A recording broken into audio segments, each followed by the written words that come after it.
Alright, welcome back to Executive Assault 2.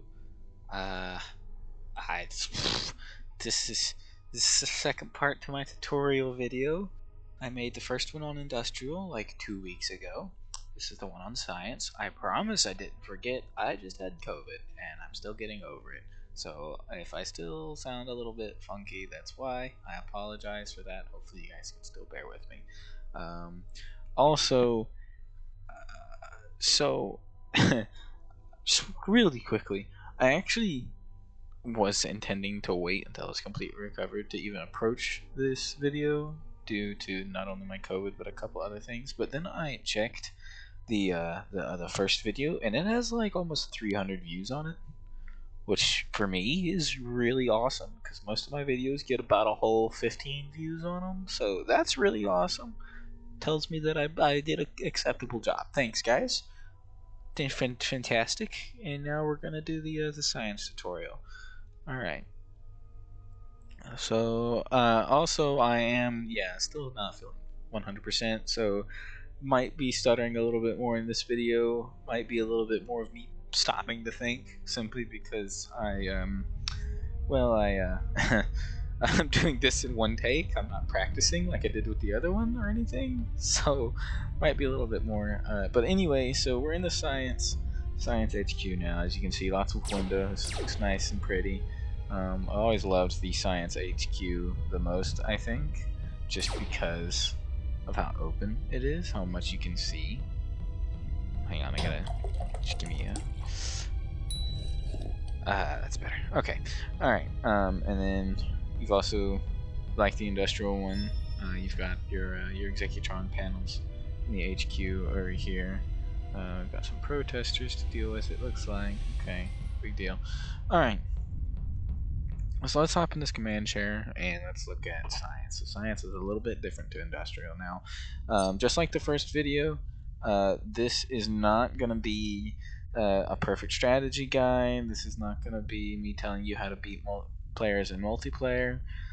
This is simply me showing new players how to get their base up and rolling in as Science in the early game. Because too often I see players they build a couple random buildings here and there, and then they're kind of lost as to what to do next. They don't really know where to go from there. So in Science or in the Industrial video, I believe I showed what buildings to do. I also showed off some more of the buttons. I went over all the buttons and the resourcing in detail since it hadn't been done yet. I'm not going to do that again for this video. If you want to see that, check out the first few minutes of the Industrial video because I believe that's the first thing that I do. So if you want to know what all this does or means, I believe I covered most of it on that first video. So for this one, we're going to get to just focus in on the Science buildings and what they do, what Science faction can do, and how they operate. So the first thing you're going to want is probably your deep space resource command, and we'll build that right up. You're also going to want a research facility. Obviously, that's how you generate your research kits. Want your fusion power plant.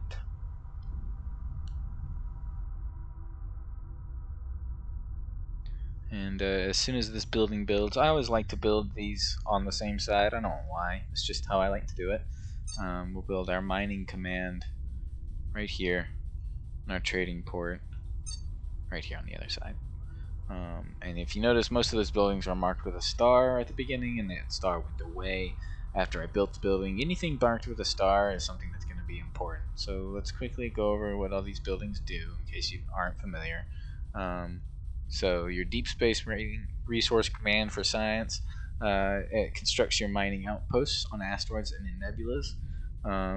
Trading port, pretty self-explanatory. Mining command, that's your 2 starting mining drones. There's your power, there's your research, Tron facility. So this is the interesting building here. This is unique to Science. So as Industrial, if you remember, I showed you the asteroid ships. And the asteroid ships, they go out and they just harvest things. They bring it back to your deep space, or to your freight terminals. For Science, they operate a little bit differently. They get these mining outpost ships. And let's go ahead and build us a shipyard. Doesn't matter really where. Unit design, docking bay, economy. We're gonna build at least 2 more of those. Alright, so these ships, you build them from here, or actually technically they build from here, but you unlock them from here, I believe, and this is where your cargo ships are unlocked. So what's going to happen is you build this thing right here, yeah, I'm building another one here. They look just like the outpost cores, they function the exact same way. So you're going to select them, and you'll right click on the resource that you want them to go to, and he's going to set up a little tiny outpost on that asteroid, and it's going to mine the resources from that asteroid. It's also going to build a cargo ship, and the cargo ship is going to haul the resources from the asteroid outpost back to your base. He's going to land here and unload. And so what you have to do as science that's different from industrial is that in order to get your resources up, you have to build a bunch of these. So I always build 3 in the beginning, 1 for each of the starting resources that you have. And come here and we look at our economy, we can see that we've got some nebula gas here in Setoon. So once we unlock the Zeo gas, if you remember from the industrial video, same thing for science. You come here and you can unlock it here, titanium here. Dang it. So when we get that, you can send on one of those mining outpost ships to Setoon and right click on the nebula, and he'll go set up in the nebula. We got some energen, carbon. See, if we were gonna play this all the way through, I would probably wanna take some of the metal from Sigma, so I'd want to fight these protesters probably. Different things. So you have to spread out as science faction. You can't stay. It's not industrial. You can have kind of a central economy if you want, or you can send outposts out. Your mining ships, they just do their own thing. But a science, it's a little bit different. You got to actively be building more of these mining outpost ships and sending them out, and then you're going to be waiting on the cargo ships. So if we look here, this is mining now. It's got 1,600 so far, but we don't have it yet because it's not centralized. We got to wait on this cargo ship, which is going to get built from here, as you can see. So this one's going to go there, this one's going to go here, and he's going to come over here and he's going to land. He's going to take the however much energy out of here, and he's going to bring it back to base for us. So yeah, so there's your industrial, there's your science faction start. You want these buildings here that you see before you. Now, eventually, you're going to want, of course, a robot printer.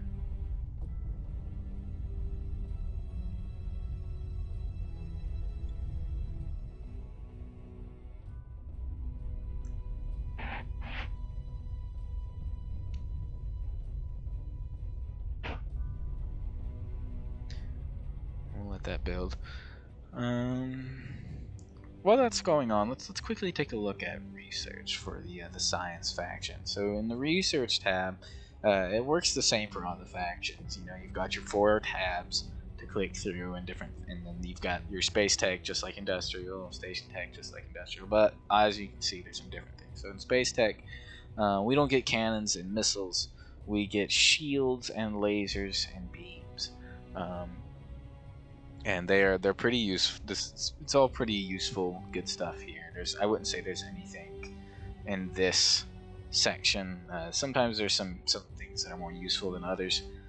If for science faction, you're pretty much going to use almost all of this if you're in a very intense game. So if you need a one-up on your opponent, it might be worth it to get these neutron lasers for your early ships and fight them that way, rather than trying to hold out for the matter beams, because you can't put the matter beams on to anything besides broadswords anyways.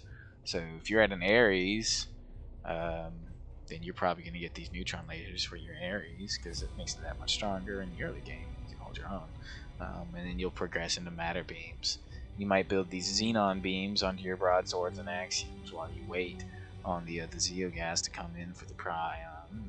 All different things. There's all of these are useful, especially these heavy ship shields. These are especially useful if you're fighting an equal opponent. If we come to Station Tech for the science faction has a lot of different useful things in it. multi-threading when you're getting ready to invade this or defend. This is one of the most useful things. If you read that description on the right side of my screen, it shows that it allows the production of 2 robots at the same time for the price of 1, which is one of the most. I would argue this is one of the most useful upgrades in the entire game, because eventually it's basically going to double your army, your ground army, for the exact same cost. Always gonna want that at some point in the game. Always. Probe shields. This is another very useful one. So you'll find. Well, I'll explain in a moment what the gateway facility does, if you don't know. But these probes are what you use to invade enemy stations, and they actually have to go to the enemy station to work, and I'll show you how soon. So what's going to happen is you'll find that enemies will focus on killing these, especially other players. And if they have these shields on them, it makes them that much more difficult to kill, and you're more likely to have a successful invasion. Very useful. You get a shield generator for your main station. The quantum station shield is extremely strong. You get an emergency desk force field, which there will be a button on the right side of your desk that you can push physically. You can't remotely activate it from the RTS stream yet. You have to stand up and push it. But it'll shield you for a while. The rest of this is all pretty self-explanatory. Oh, the giant gateway facility. This will work the exact same thing as this one, but it's larger and it'll let your mech walkers go through. It says, I know that says tank factory, but yeah, the science faction, they get mech walkers. These guys, firestorms, juggernauts, mechanoids, gigantolator, cool stuff. All right. Now, if we come to economy, this is where your early science research is probably going to go.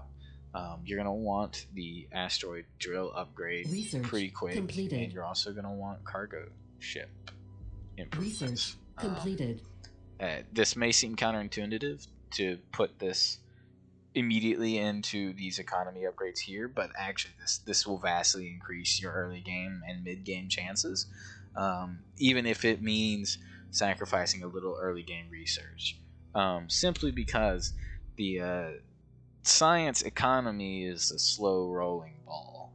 It's going to keep rolling as long as you're keeping up with it, and eventually you will snowball, but it's not a linear progression like the industrial faction. Industrial faction, you want more, build another asteroid ship, or upgrade to large asteroid ships or a giga miner. Keep building more of those, and eventually your economy is going to be doing better. It's about that simple. For science faction, instead, you gotta upgrade these outposts. This is what's generating your all of your income. Similarly, if your outposts are generating more than your cargo ships can hold, you can actually, if you come to the galaxy map and you go to transport routes, you can click these arrows up and down and order an extra cargo ship to be produced for those routes. So there is that. And I think I accidentally just produced one just now. Yeah, I'm sure did. So anyway, but now that this is done, our robot printer's done, we can build the gateway facility, and I can show you that just like I promised. So let's build that. Let's see. Now, is the trader... Here we go. Okay. Now, science, their power station here, they don't run off of uranium like the industrial faction does. They run off of these deuterium fuel cells. And you start with some, and that's it. That's all you've got. Price per item, 10,000 right now. That's crazy. I don't think I've ever seen them that high. Of course, it's going to be expensive for the tutorial video. The price does seem to fluctuate a little bit. It'll rise and fall. I haven't really figured out exactly what factors go into that, since the trading ships that come to you and the trading ships that go to the AI or the enemy players don't seem to interact. But you look, now you can see it's fallen magically. Now it seems that I was able to buy one, given the fact that I now have no energen. But you do need to buy these from the trader. Now thankfully I have 70 minutes of deuterium left at my current power consumption rate. So if I don't boost my power station, or if I don't build a second power station, I will have power for 70 minutes outright with what I have left, which means I can hold on and wait for a less expensive trader to come by. So this isn't really that big a deal. Don't panic about automatically buying them. I usually do set it to auto buy 3 of these deuterium fuel cells, just because in late game economy sometimes you miss the trader, you forget what's going on, you're busy with other things. So it can be easy to kind of forget about that. So I do leave it to auto buy some, just so that later on, it's not a big of a deal if I forget. It'll buy some for me. So let's see what's going on in the galaxy. Not a lot. Now, you might say, well, Loku, why aren't you doing what you said? Why aren't you building more mining outposts to send out into the world, to go to Kratos and to Setsu and to wherever else? And the simple answer is I actually forgot to do that while I was sitting here talking to you guys. But normally I would at least send 1 to Setsun for this Energen, and 1 or 2 to Kratos for this Energen and this Carbon, and then later I'd send another 1 to Setsun for the asteroids, or for the nebula. Sorry.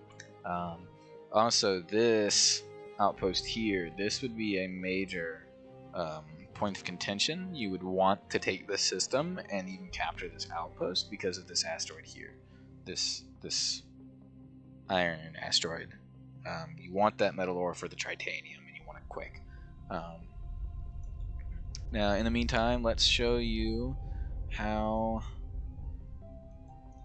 the gateway probes land. This is one of the last things we have to do. Now, what you can normally do is, if it's an outpost out in space, you can just kind of click on an entrance, click on the base, and it'll go and it'll find a place to land. It'll dock at these exit ports, or I think sometimes it'll dock at here, but it can also dock at these exit ports. And it'll open up a portal, and then when it comes to the asteroid base, like the enemy main base, if you click land down here in the bottom left, it'll land on the ground. And this is my base, but this works just the same with the enemy base, I promise. And so you come in here, and ta-da, there's a portal in your gateway facility, and I can either select my guy and right click him into the portal, and there he is. See, right click him again, back he goes. Or obviously I can manually control him, and if there was another group of robots here, I could press F and they will follow me, and they will follow you through the portal. Just walk through. There you go. One thing I have noticed is that sometimes is if you, it doesn't seem to, yeah, there you go. If you're kind of going about it the wrong way, like say if you try to back in or something like that, it might send you back through the portal. And one way you can stop that is if you just go through warp and take your hand off the keyboard for a second, and then start moving in after you've gone through. You'll find that it works pretty well. Probes are fragile. They can be shot and killed by ground forces. I believe enemy ground forces will automatically target incoming gateway probes. So if we look, I didn't do damage because team damage. Duh. I'm still recovering. But it will kill it. So you can't go out there and try to kill yourself, as well as ships can shoot at it while it's on the ground. So it's a very vulnerable target. Let's see, it's been about 21 minutes already. I think that's about it for this. This is just like I said, this right here, this is your starting setup. This is the buildings you need and what they do. Now you can also, of course, build your outpost cores. And usually what I do for the science outpost cores is when they deploy is I'll have Zeogas and a couple shipyards on one. I'll put research on the other, just to increase my rate of research and also get the large shipyards, because in case you haven't noticed, I believe I covered this in the other video, but um, small shipyard for the one that you build on your asteroid base, and so it can actually only build wrong place. It can actually only build the Dauntless, the Ares, and I think broadswords. Um, cannot build axioms and invigilators. So in order to build those, you need a shipyard on an outpost in space. And I think that's about it for science faction. That's going to be as much as we need completed. There. One thing that is interesting to note, just for fun, not that important, but if you research light, maybe I should have done it just there. Whoops. Is if you research the light personal shield, normally that's something your executrons equip at the armory, and there's an armory station here, and you can actually go over here with your executron, and you can equip a personal shield for your CEO, which I always thought was kind of cool. That you get some extra defensive options. So I think that'll be about it for this video for right now. That should get any new players started on a match in EA2 without much difficulty or cause for concern. If you have any additional questions, let me know. Just like in the industrial one, there were some questions in the industrial video comment section, and I believe I answered all of them pretty well. I had some concerns and answers about some of the ships and late game tactics of industrial. After I finish these next couple of videos, I may even come back and do some more tutorial videos on how to use some of the late game units and some of the tactics. Maybe even with the help of a couple friends of mine, just to make the video easier to understand and to follow. And I'm not, in the intensity of trying to finish off an AI in the middle of a tutorial video. But yeah, keep in mind this is not a strategy guide. This was just a demonstration of how to get your early game science base up and running successfully, so that you're now earning resources, as you can see by the top right, instead of soft locking yourself a little bit. So yep, that should do it as far as beginning stuff goes. If you have any questions, please again let me know in the video comments, and I will try to answer them as much as I can, just like I did for the last one. Yeah, I think that's about it. I'm struggling to think. It feels like I should be doing more and talking more, but really I don't want to drag this on for too long. It's been 25 minutes already, and for a tutorial video that's pretty long. I don't want to. This isn't a full match. I'm not gonna fight the AI for this one. If you guys want to see more, let me know. Maybe even after I finish all the tutorial videos and things, I can come back and just do some normal gameplay. Even just fight some people, fight some AI, get my ass kicked a couple times. Who knows? Just let me know what you guys want to see. If you guys want to see any more, I don't know. You may have forgotten about me since it took me 2 weeks to get another video out. Jesus. But anyway, that's it, and we will see you in the next one, I guess. Yeet.